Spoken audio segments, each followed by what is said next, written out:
Bien, ahora sí, parece ser que ya podemos empezar. No veo a nadie en línea, pero como quiera que sea, tenemos que empezar. Esto se va a quedar ahí grabado y ya ustedes cuando tengan tiempo, pues lo ven, porque voy a considerar esta sesión como vista, ¿sí? Así que por favor, revisen lo que hoy vamos a estar viendo. Hoy vamos a ver Levítico, Números y Deuteronomio.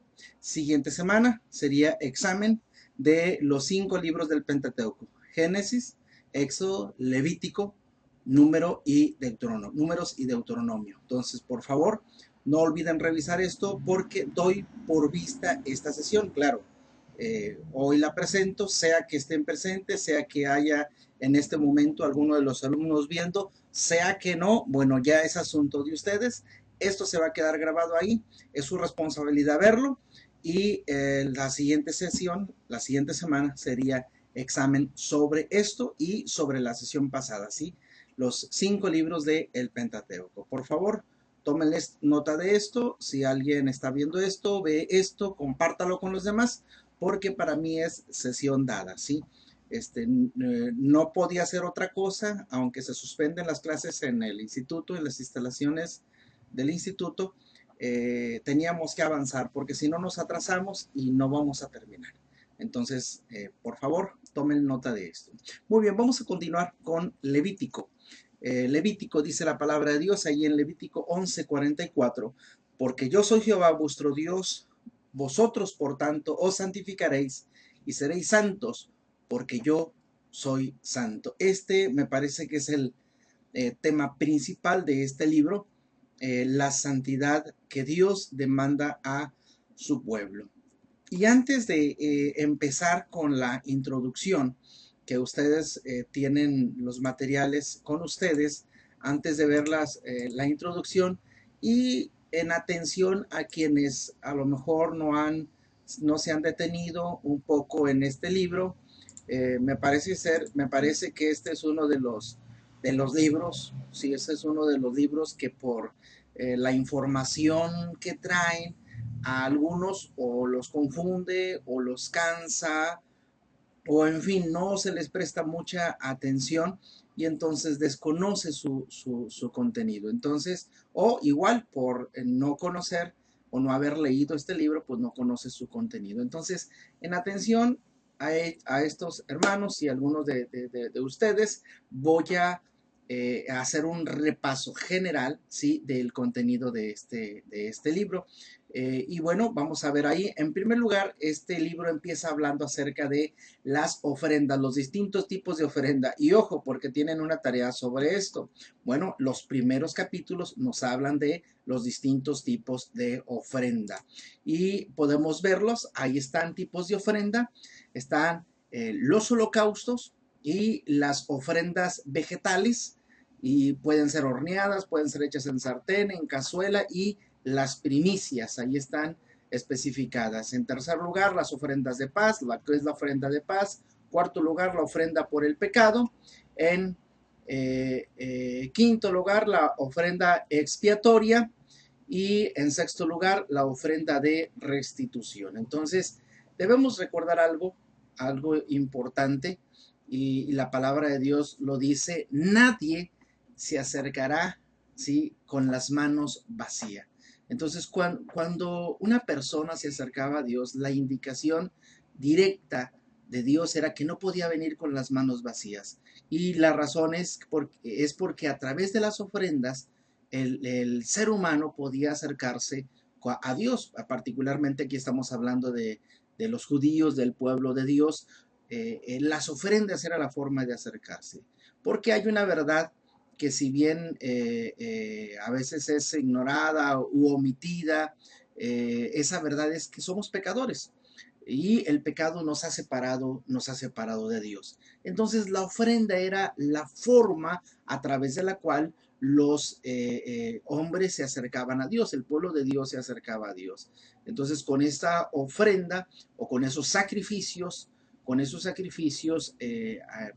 sanaba su relación con Dios y entonces podía acercarse a Dios. Y ahí están distintos tipos de ofrenda. De tarea, pues esa precisamente es su tarea. No voy a ahondar en ellos porque esa es su tarea, investigar en qué consiste cada uno de ellos, en qué ocasiones se presentaban, su significado, su cumplimiento profético también muy importante y su aplicación al tiempo actual. Pero entonces ahí están las ofrendas y son importantes porque era la forma en la cual el hombre podía acercarse a su Dios, a su Dios. Así es de que ahí está. En segundo lugar, una segunda parte del 7 en adelante, hay una serie de instrucciones mixtas, ¿sí? Hay una serie de instrucciones mixtas, por ejemplo, la ley de los sacrificios se indicaba cómo debía de ofrecerse cada uno de los sacrificios. Y entendamos aquí que sacrificio y ofrenda eran términos equivalentes, ¿sí? Entonces la forma en que esos sacrificios se debían de realizar estaba perfectamente estipulado. De esta manera se convierte Levíticos en un instructivo, ¿sí? Un instructivo profético.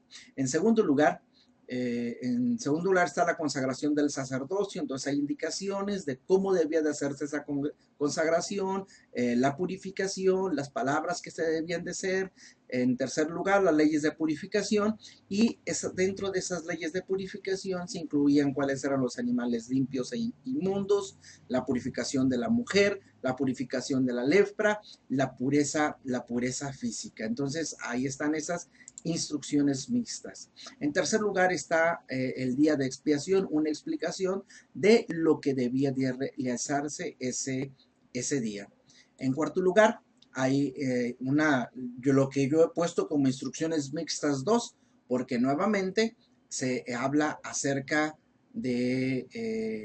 pues de varias instrucciones diversas, no varias leyes. Aquí pues obviamente me faltó una N, una disculpa ahí. Prohibición sobre los sacrificios, cosas que no se podían hacer con respecto a los sacrificios, y luego leyes de santidad. Habla acerca de la inmoralidad, sobre todo hablando de la sexualidad, la santidad del sacerdocio, las condiciones en las cuales debía de ministrar el sacerdote, y nos brincamos después de esas instrucciones mixtas 2 a las fiestas. También tienen una tarea sobre esto. Y bueno, ya les estoy ayudando. En la fiesta que generalmente es omitida, ¿sí? En los trabajos, se los adelanto, es el día de reposo, ¿sí? Curiosamente es una fiesta que se debía realizar cada 7 días, ¿sí? Una vez a la semana se celebraba esta fiesta, día de reposo, el día sábado o el día de reposo es un día de fiesta, es un día de fiesta. Por ser tan cotidiano y común, muchos lo omiten, pero no olviden esa fiesta, por favor. Y después de eso está la Pascua, las primicias, Pentecostés, trompetas, tabernáculo y las cosechas. Trompeta equivale aquí al el Rosh Hashanah, el día de eh, el inicio del año, ¿sí? El inicio del año. Entonces, ahí están las diferentes fiestas que se tratan. Usted las puede revisar en las escrituras. Y aquí un resumen gráfico de esas fiestas, ¿sí?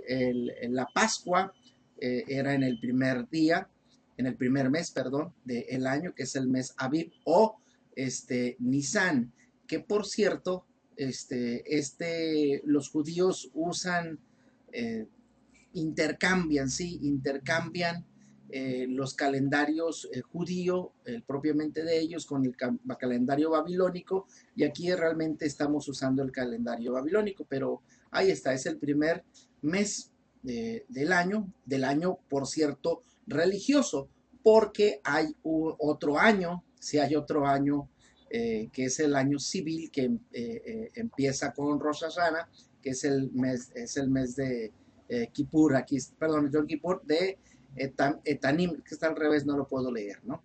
O Tishri en hebreo. Entonces, pero el año religioso empieza en Aviv y equivale a marzo, abril, y se celebra la Pascua.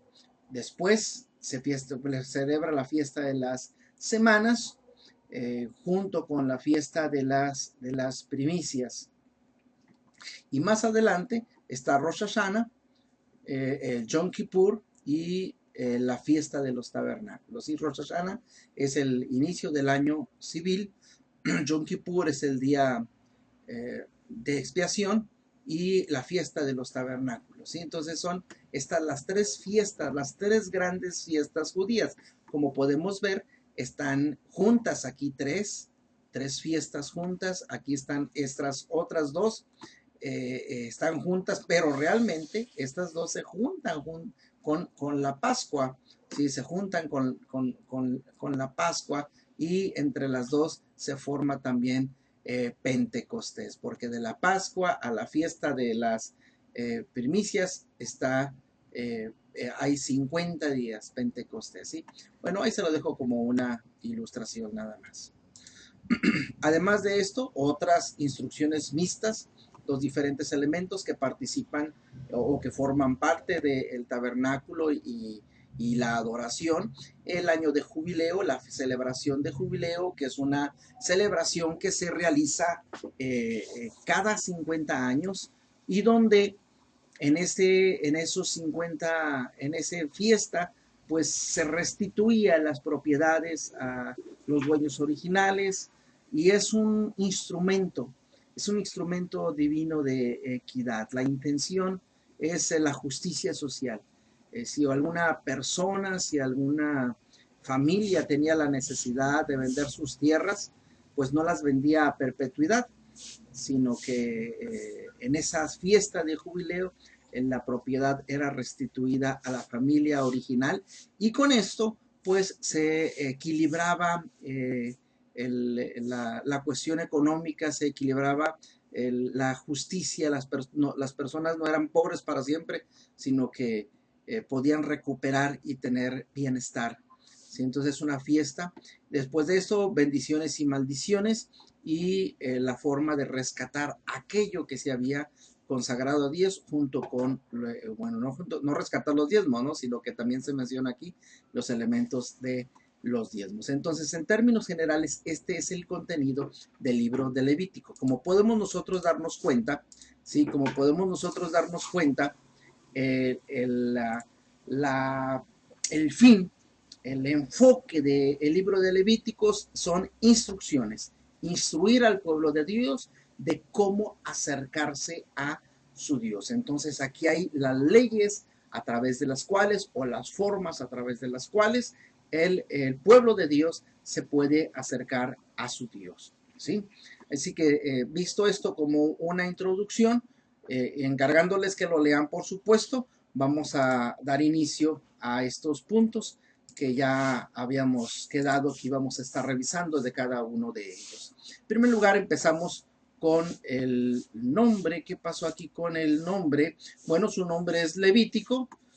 Por alguna razón se me borró el nombre, pero bueno, su nombre es Levítico y permítanme, si mi mente no está mal, es si los llamó en Levítico. Déjenme leer la Biblia.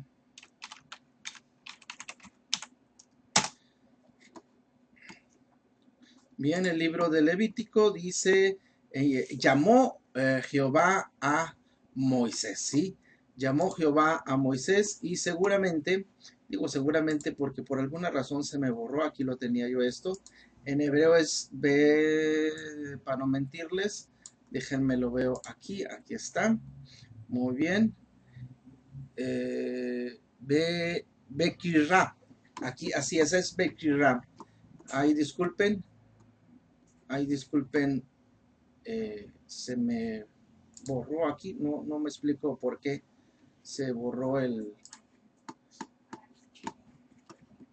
no me explico por qué se borró esta primera parte, pero su nombre pues es Bekirá en hebreo y en griego, en la Septuaginta, es Levítico, ¿sí? Nuevamente, la Biblia nos habla acerca del hecho de que Dios llamó, si Dios llamó, y eso nos debe llamar nuestra atención, porque entonces nos habla de que Dios está haciendo un llamado a la santidad a su pueblo. La Septuaginta, el énfasis está en la tribu de Leví, por eso es Levítico, como señalando de que son instrucciones dadas a Israel, pero no olvide, perdón, a los levitas, pero no olvidemos que el énfasis de las escrituras no son los levitas, sino todo el pueblo de Dios a quien Dios ha llamado. ¿Sí? Muy bien, vamos hacia el autor, vamos a ver el autor, y los críticos racionalistas lo atribuyen a Esdras o a algún otro contemporáneo. Nuevamente, las razones, bueno, porque no le dan crédito a Moisés, consideraban que no tenía esa capacidad para escribir lo que es el contenido del Levítico. Pero, bueno, las escrituras nos señalan que Moisés es quien escribió. Nuevamente, su contenido es un instructivo, ¿sí? Instructivo sobre las prácticas, sobre los ritos, sobre las manifestaciones religiosas del pueblo de Israel. Y hay indicaciones en las escrituras ahí de que Dios habló a Moisés y le dijo. De hecho, el libro de Levítico empieza con esos términos, ¿no? Empieza con esos, en esos términos, empieza a hablar y le dice Dios precisamente, y llamó Jehová a Moisés. Si nos vamos al 4:1, no voy a leerlos todos, dice, habló Jehová a Moisés diciendo, habla a los hijos de Israel y diles. Y continúa diciendo el otro pasaje, voy a brincar hasta el 12:1 únicamente para poder verlo y mencionarlo, pero ahí en todo el libro de Levítico dice 12:1, habló Jehová a Moisés diciendo, habla a los hijos de Israel. Y así se va todo el libro. Entonces, el libro da indicaciones muy claras y directas de que Dios ha estado hablando a Moisés para instruirlo en cuanto a las formas religiosas que ellos van a practicar, van a guardar. Entonces, Dios les está hablando de una forma directa y podemos pues constatarlo esto en las escrituras. Es un libro de instrucción religiosa. Forma literaria, prosa, le doy título de legislación profética, aunque podríamos considerarlo también instructivos proféticos. ¿Por qué instructivos? Bueno, ¿por qué ley? Porque podemos ver que son las leyes de los sacrificios, las leyes de las ofrendas, las leyes de las fiestas religiosas, pero también son son instructivos a final de cuentas de cómo deben de llevar su relación con Dios, cómo deben acercarse con su Dios. Entonces, prosa, legislación profética, este libro es un manual para el sacerdocio. Sin embargo, es dado a los hijos de Israel, y esto quiero recalcarlo, ¿sí? Es dado a los hijos de Israel, no es únicamente para los sacerdocios. Es un manual porque ellos lo tienen que conocer.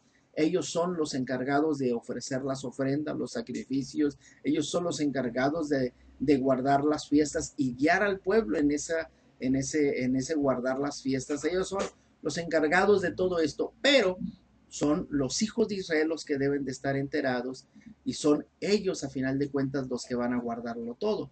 Así que debe entenderse que no solo es información para los sacerdotes, sino que es un libro de formación divina. Dios los está formando como un pueblo santo, y para acercarse a ese Dios santo, ellos tienen que vivir vidas santas y hacerlo de la forma adecuada. Entonces Dios los está formando. A la vez, aunque los israelitas no lo entendieran así, cada ceremonia y norma de comportamiento anticipan la venida del Cordero de Dios que quita el pecado del hombre. Entonces esto es algo muy importante. Levítico, ¿sí?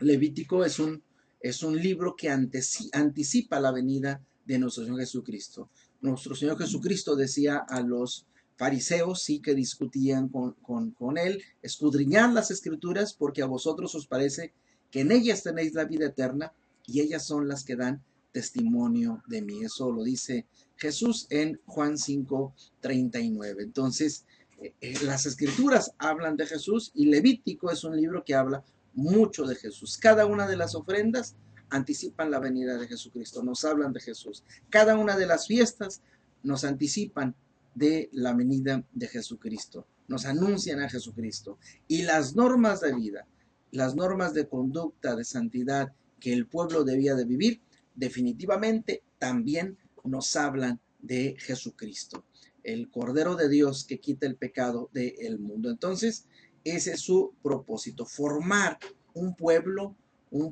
santo. Y su forma es legislación profética. La legislación y los instructivos tienen la intención de formar. Título, se me había movido. Es en hebreo, Vayikra y llamó. Y en la Septuaginta, Leuticón, que son los levitas. Ya habíamos hablado de esto. La fecha, ¿sí? La fecha. Obviamente están a la entrada de, o una de dos, perdón, están a la salida, están saliendo de Sinaí un año después de salir de Egipto. Sí, recordemos que han estado un año en Sinaí, durante ese año han construido el tabernáculo, Dios ha dado su palabra, Dios ha dado su ley y Dios ha dado estas instrucciones. Así que 1439 a.C., un año después de la salida de Egipto. Y podemos ver ahí en esos versos, podemos ver en esos versos, podemos ver en estos versos la indicación, ¿no?, de que están a punto de salir. Y como están a punto de salir de Sinaí, definitivamente ya tienen el tabernáculo y ya tienen que tener todas las instrucciones acerca de cómo acercarse a su Dios. Bien, el contexto histórico. Contexto histórico dice, el pueblo está por partir a la tierra prometida. En ella se encontrarán con pueblos cuyas prácticas Dios aborrece. La fe de Israel es monoteísta, espiritual y ética.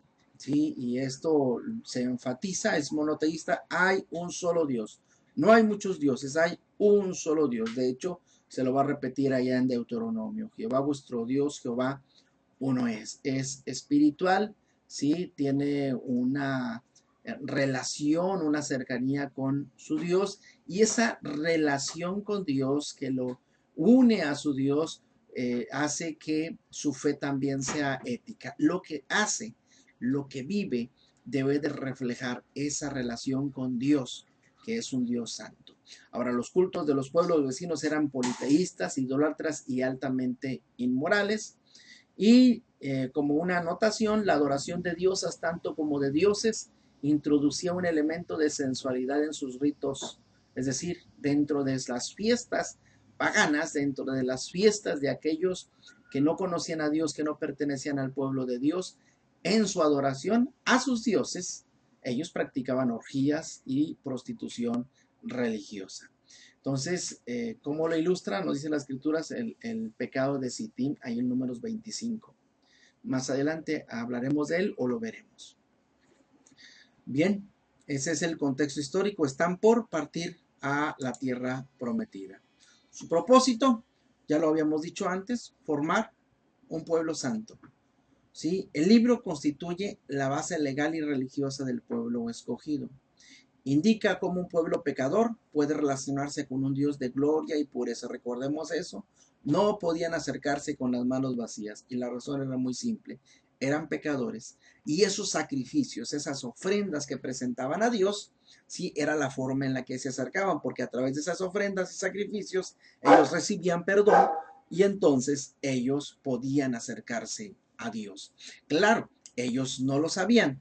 ¿Sí? Ellos no lo sabían, pero esos corderos, esos sacrificios, esas ofrendas que presentaban, anticipaban a Jesucristo, el verdadero Cordero de Dios que quita el pecado del mundo.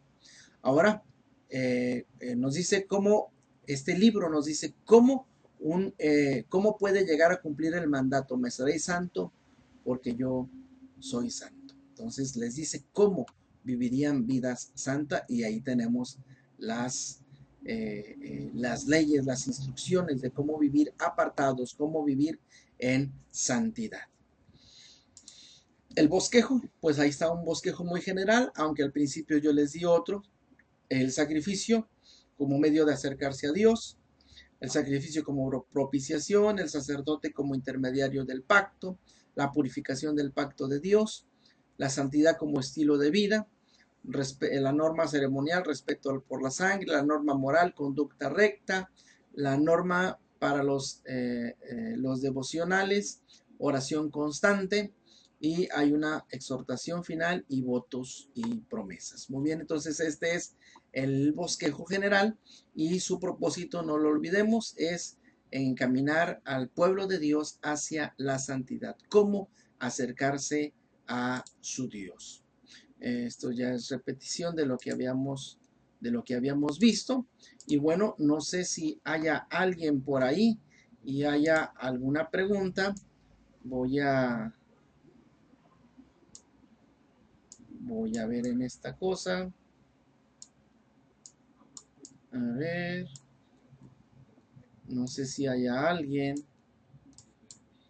Ups.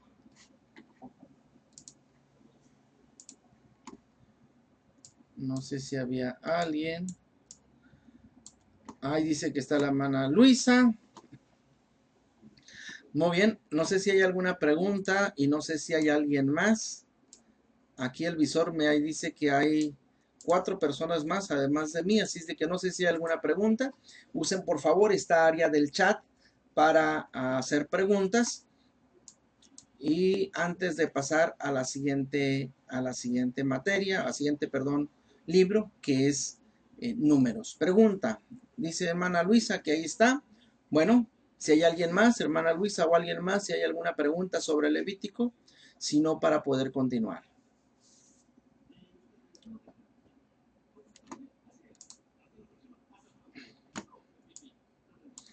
¿No hay preguntas?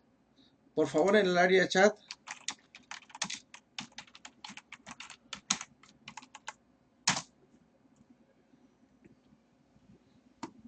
Si no hay preguntas de perdida, póngame no hay preguntas.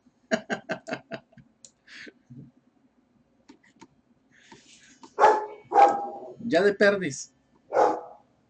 ¿Se está escuchando bien? También, por favor.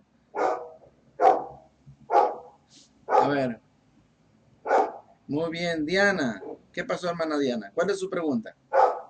No hay preguntas.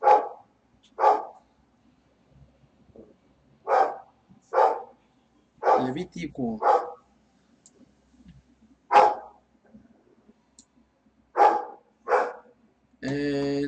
No vienen los 10 mandamientos. Los 10 mandamientos se van a repetir más en Deuteronomio. Sí, los 10 mandamientos se van a repetir en Deuteronomio. Se tratan principalmente en Éxodo. Y se van a repetir en Deuteronomio, que como su nombre lo dice es la segunda ley o la segunda ocasión que se da la ley, y ahí se van a repetir. Ahondar un poco más en el contexto histórico, no hay mucho que ahondar. Ellos están en Sinaí. Ellos están en Sinaí y recordemos que es en Sinaí donde Dios le da, 1, la ley.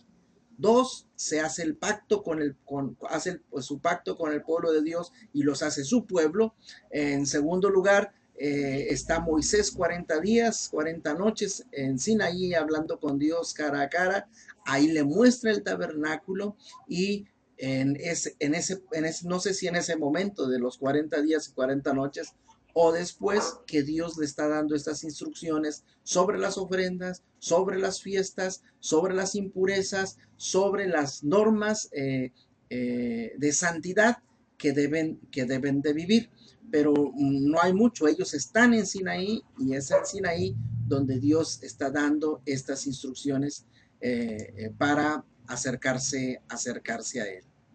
Entonces, no hay mucho que ahondar. Los está preparando, por supuesto, para ir a la tierra de Canaán, donde van a encontrar prácticas que son totalmente contrarias a Dios, como son las orgías, la prostitución religiosa. Y cuando hablamos de prostitución y orgías, estamos hablando literalmente de esto. Una fiesta que, por ejemplo, tienen los cananeos cada 5 años, celebrando la unión de sus dioses, el sol y la luna, Baal y Astaret, que los menciona mucho las escrituras, Por ejemplo, cada 5 años hay una fiesta donde las normas morales se olvidan por completo. Es una fiesta donde todo mundo se puede meter con todo mundo a la hora que quiera, las veces que quiera, y nadie puede reclamar absolutamente nada. Es un día, es una fiesta de libertinaje total donde la gente hace lo que quiere y nadie tiene problemas con eso, ¿sí? Entonces, el esposo se puede meter con otra persona, e incluso familia, y no hay ningún problema. Entonces, esas son las normas, esa es el peligro que se encuentra, ¿sí? Eh, y eso forma parte de ellos. Entonces, de ahí la insistencia en cuanto a Dios, decirles que no deben de meterse con la hermana de la esposa, que no pueden meterse con los hijos, que no pueden meterse con los padres, que no pueden ver la desnudez de su familia, en fin, esa es la insistencia divina, ¿sí? Ustedes no pueden practicar lo mismo que estos pueblos porque todo eso yo lo aborrezco. Eso por hablar de la sexualidad, pero podemos ir al otro punto, ¿no? De la crueldad, de la falta de humanidad, del hecho de que ofrecían, hay una práctica para con el dios Moloch, de que ofrecían a sus hijos en sacrificio y lo quemaban, pero lo quemaban vivo. O sea, ya no solo es una cuestión de que lo sacrifican y lo ofrecen a su Dios, sino que lo sacrifican, pero lo sacrifican vivo, poniéndolo en brazos de una estatua de hierro, la cual hacen arder y a la cual calientan al rojo vivo, y ahí ponen a los hijos. Entonces, todo eso se va a encontrar el pueblo de Israel, y de todo eso Dios les tiene que decir: ustedes no pueden acercarse a mí de la misma forma que se acercan los otros pueblos a sus dioses. Hay una forma, y esa forma son las ofrendas y los sacrificios, ¿sí? Hay fiestas que ustedes deben de guardar, fiestas que les recuerdan a ustedes lo que yo he hecho con ustedes, ¿sí? Porque cada una de esas fiestas recuerda un favor de Dios, ¿sí? Una misericordia divina. Eso para tomar la referencia a Romanos 12, ¿no? Entonces, cada fiesta recuerda lo que Dios ha hecho por ellos. Y las ofrendas es la forma de agradecer a Dios y de encontrarse con Dios y de recibir el perdón de Dios. Y esa relación debe de reflejarse en su vida diaria. Entonces, no hay mucho que andar en un contexto porque no nos cuenta historias. Es una serie de instructivos que tienen la intención de formar al pueblo de Dios en la santidad. ¿Ok? Entonces, ¿alguna otra pregunta?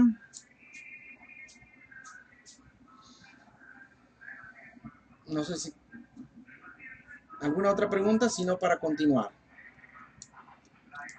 Bien, voy a desconectarme tantito porque para que quede esta sección como un solo video, ¿sí? Como un solo video, voy a cortarlo, voy a salirme del aire unos minutos, pero vuelvo a conectarme para seguir con el siguiente libro, a menos que exista alguna pregunta. ¿Me puedo desconectar? Bien, no se desespere, me desconecto, pero vuelvo a regresar.